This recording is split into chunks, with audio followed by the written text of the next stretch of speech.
Hello, my name is Barney Hawkins, Investment Director at True Potential.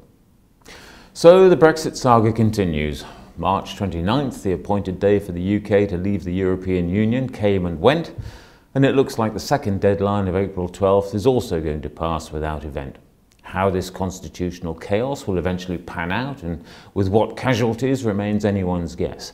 But amidst all the headlines and media sound bites, it can be easy to lose sight of exactly what's at the heart of all this manoeuvring and speculation. So if you're still not sure of the difference between the customs union and the single market, what Theresa May's deal actually encompasses, or what trading under WTO rules would involve if we do crash out without a deal, what follows is a simple refresher course. It's not exhaustive and doesn't go into great detail. Time, not to mention life, is too short. Okay, so let's start with the customs union. The customs union is the arrangement under which countries within the EU agree not to impose tariffs on goods coming from other countries within the EU.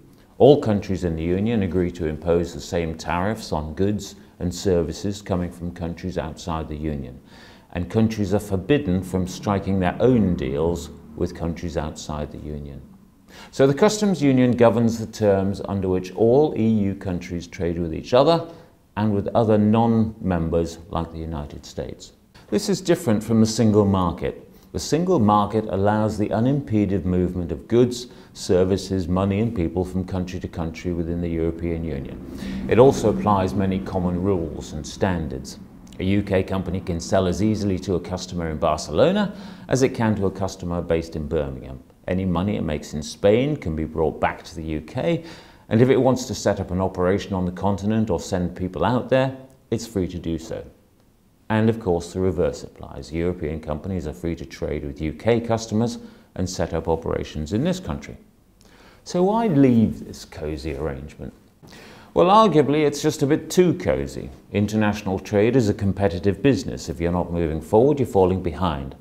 And many of those who voted to leave Europe argue it will be better to strike our own deals with the global superpowers of the United States and China, both of which are growing much faster than the EU, than remain part of a comfortable arrangement within the EU, where growth is much weaker and the long-term outlook less promising. So what is Theresa May's deal that politicians can't agree on, and what is the Irish backstop? And if our politicians can't agree on anything, or if Europe gets completely fed up with us, what does crashing out without a deal and trading under WTO terms involve? Under the terms of the withdrawal agreement and the accompanying political declaration that essentially comprised Theresa May's deal, there will be a transition period until the end of 2020, at the end of which the UK would leave the customs union and be able to strike free trade agreements with whichever countries it chose to. We would no longer be part of the single market, but we'd continue to trade closely with Europe. The exact terms of that trade would still have to be hammered out. We'd no longer be subject to the terms of the European Court of Justice, and we'd be free to set our own laws without being subject to the rulings of the ECJ. And a divorce settlement, thought to be around £39 billion, would be paid over a number of years, and that would include our final year's contribution, expected to be around £11 billion. So, all well and good. We would leave the customs union and be able to strike our own trade deals. No longer part of the single market, we would regain control of our borders and be able to limit immigration.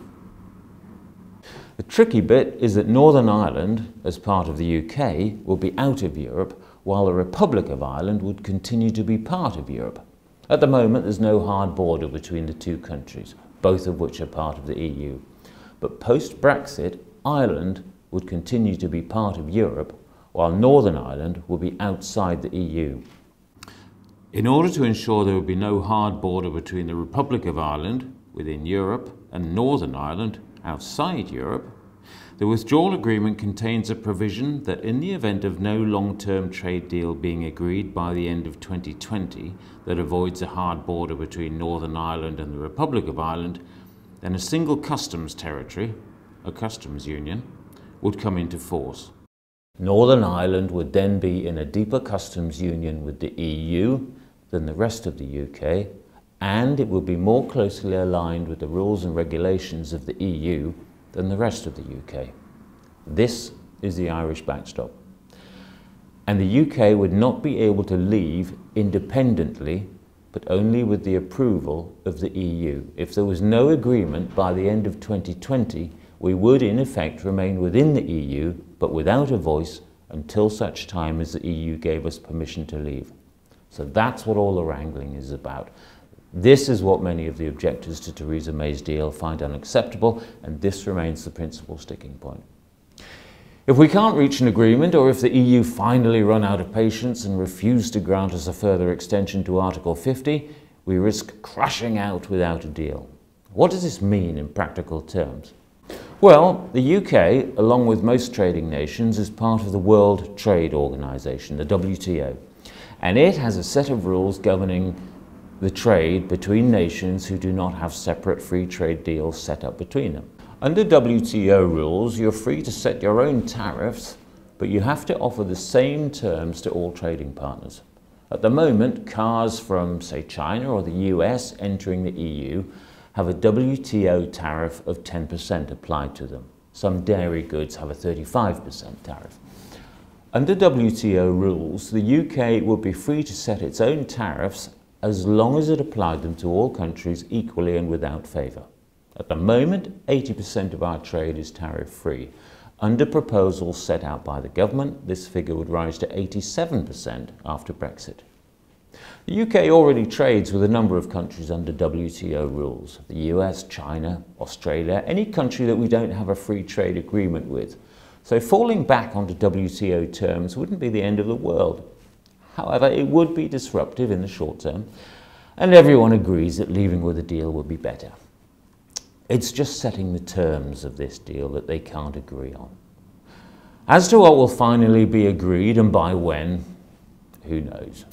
What we do know is that business will adapt. It's used to changing conditions, meeting challenges, making decisions. Business will make the most of what Brexit has to offer and will inevitably emerge stronger as a result of the challenges it has faced.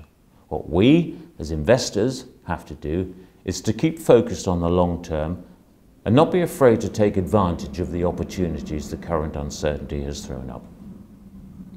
I hope this has helped, and thanks for watching.